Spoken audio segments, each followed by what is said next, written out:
encore, il nous pose la même question, qui plus est en ce début d'année. Que cherchez-vous? L'amour de vous-même ou l'amour de Dieu? En d'autres termes, est-ce que c'est moi qui suis le centre de ma vie ou est-ce que c'est Jésus-Christ? Si c'est moi qui suis le centre de ma vie, alors je me condamne peut-être à vivre encore une année dans les désirs sans cesse insatisfaits, dans les espoirs sans cesse déçus, dans les crises sans cesse renouvelées. Mais si je choisis le Christ comme centre de ma vie, alors je me donne la possibilité de faire du neuf dans ma vie. Et en me décentrant de moi-même, j'entends Jésus me dire « Venez à moi, vous tous qui peinez et ployez sous le fardeau, et je vous donnerai le repos. » C'est un peu comme si Jésus me disait « Tant que vous êtes enfermés en vous-même, tant que vous êtes prisonniers de vos pensées, de vos peurs, de vos angoisses, le poids de la vie sera trop lourd, trop pesant, trop écrasant pour vous. Alors sortez de vous-même, quittez vos prisons et venez vers moi et vous trouverez le repos. »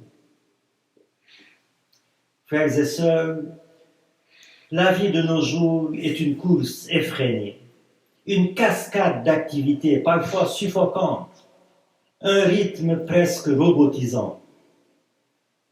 L'être humain est comme pris au piège d'un monde abrutissant qu'il a lui-même construit. Alors, il tombe dans le carcan de ses pensées négatives, du doute, du découragement, du désespoir qui trouble la paix intérieure.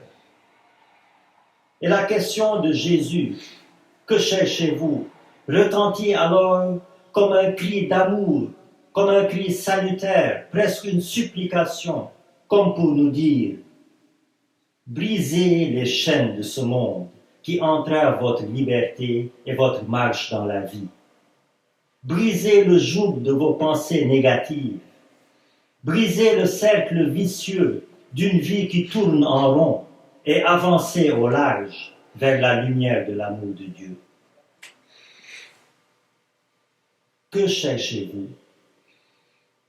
C'est peut-être la question qui devrait nous accompagner tout au long de cette année. Une question sous forme de mise à jour quotidienne de ma vie mouvementée, afin de la recentrer constamment sur l'essentiel, ça veut dire sur Jésus-Christ, et ne pas sombrer dans le superflu de la vie, qui est toujours porteur d'angoisse et de déception. Que cherchez-vous? C'est ta face que je cherche, Seigneur. Ne me cache pas ta face, répondrait le psaume. Alors, en ce début d'année, continuons à chercher la face du Seigneur, car c'est cela la finalité de notre vie. Contempler la face de Dieu, voir Dieu face à face. Mais cette contemplation commence dès maintenant, dès ici-bas, sur terre, en recherchant en toutes choses la face lumineuse du Seigneur, et non pas la face nébuleuse, voire ténébreuse de ce monde. Car, comme le dit le psalmiste, heureux les cœurs qui cherchent Dieu. Amen.